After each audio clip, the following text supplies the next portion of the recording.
Hey guys, Drifter here. Welcome to Black Ops 2 In Depth. In today's episode, we're going to be talking about the Blind Eye perk. I also have a personal update for you that encompasses what's going to be going on with the future of the In Depth show and some things in my life. The gameplay that you see is me using the Blind Eye perk here in Ground War. We're playing Kill Confirmed on Hydro. I'm only going to be using the TAC-45 with the silencer and some guns that I scavenged for once. I'm going to have very good gameplay, and it's a little laggy in the beginning. The Blind Eye perk very simply protects you from AI-controlled air score streaks. It's very specifically for the air score streaks, not much of the stuff on the ground. It helps you with it all. And that's pretty much it. You're not going to be getting shot by helicopters or drones or anything like that. There are some notable exceptions. This will not protect you from sentry gun. It will not protect you from dogs. It will not protect you from the AGR, and it will not protect you from the Warthog missiles. The Warthog machine gun isn't going to lock onto you like it would before, but the Warthog basically drops missiles all over one big path on the map, and if you happen to be unfortunate enough to be on that path, the Warthog will still kill you, whether you have Blind Eye or not.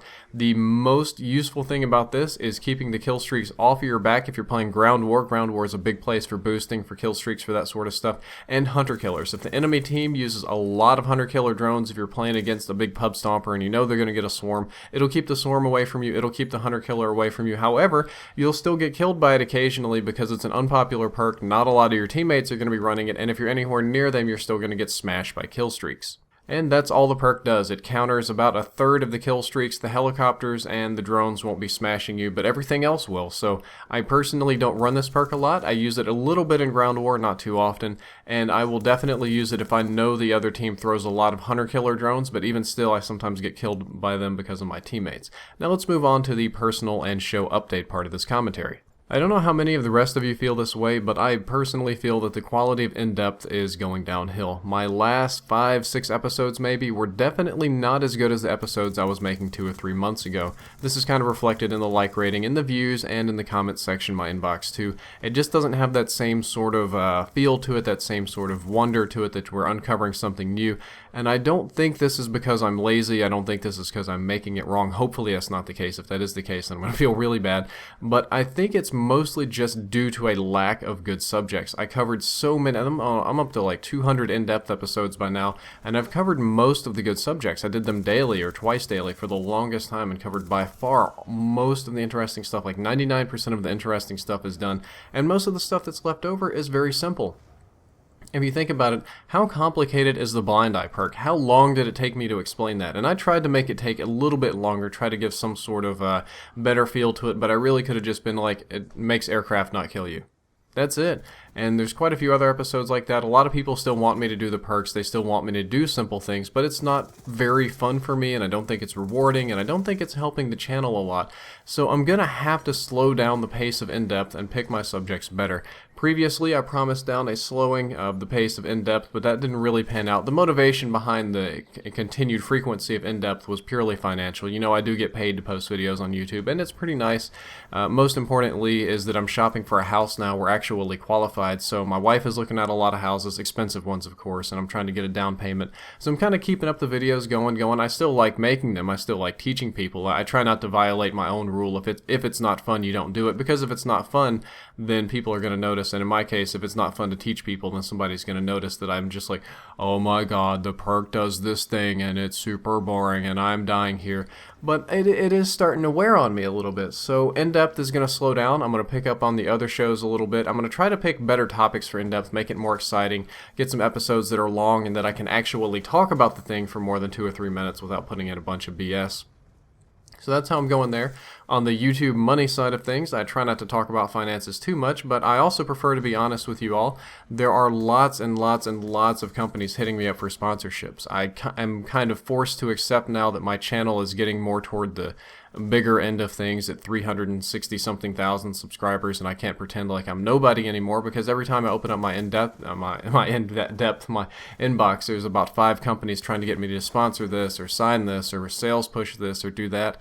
And I'm not personally opposed to this kind of work as long as the product is good, and that's the problem. 99% of the product is crap. I guess that's the reason they're trying to pay people to push it, is it doesn't do it on its own, but it's just not good stuff. I do kind of like promo work. I do it with Gamma Labs, I do it with Scuff and Elgato because they're good reputable companies that sell reputable products. However, I'm getting offers for some like opinion outpost. What do you think of President Obama? If you sign to do this thing now, you could win $100, and they were going to pay me almost $1,000 to just plug that site, and that's the stupidest thing in the world. I just see that as an extra tax or a burden for everybody, like putting ads in your ads so you can ads when you're ads. So I'm not going to do that. And there's going to be a few product reviews coming up. They're not going to be big promotional or sales pushes, but I just got some free stuff and I did promise to review it. In the same sort of area, I'd like to say that I would rather have less money or be broke than I would push crap onto people, and that's my philosophy with merchandising. A lot of people, once the channel takes off, they get immediately like some shirts, some branding, some hats, some stickers, something like that. My wife sold custom yin yang necklaces at one point and some Ozzy pictures, but we haven't made any more, so there's not really been much in the way of Drifter branded merchandise, and the big problem behind that is I'm yet to find a quality supplier. Spreadshirt, I do not personally own a Spreadshirt shirt. I've had some people tell me they're great. I've had some people tell me they're awful. I'm kind of mixed about it. I'm talking to them. I'm getting product samples. I'm talking to Rodeo Arcade and Merch Addict and a lot of other companies. And what I'm really looking for here is a shirt that's not going to look like ass after you wash it 3 times. I want something that actually has good quality fabric, that's not rough on you, that's not crappily screen printed to where it feels like you're wearing a sticky piece of plastic on your chest. So there is going to be shirts in the next couple of months or so. I don't think I'm going to push them very hard, but I'm really trying hard to get something good. I'm just not going to sell them at all if I can't get a good quality supplier going on. In the same kind of light, the PlanetSide for prostate cancer was a major failure, I would say. I negotiated with the company that if it were a charity event, they would send more money and up the cap and all this sort of stuff, and I hit a little bit less than 1/3 of the promised goal. Very, very few people were interested in PlanetSide for prostate cancer, just astoundingly few. And then I tried to do the thing to where, if everybody signs up for this and we get another so many people, then I'll reveal my last little bit of secret information about Call of Duty Ghost. And about 5 people signed up after that. It's a free-to-play game, and that was really personally frustrating for me. I guess charity on YouTube isn't the best of ideas, or maybe my pitch or explanation of the whole thing didn't go over well, but something got buggered up there.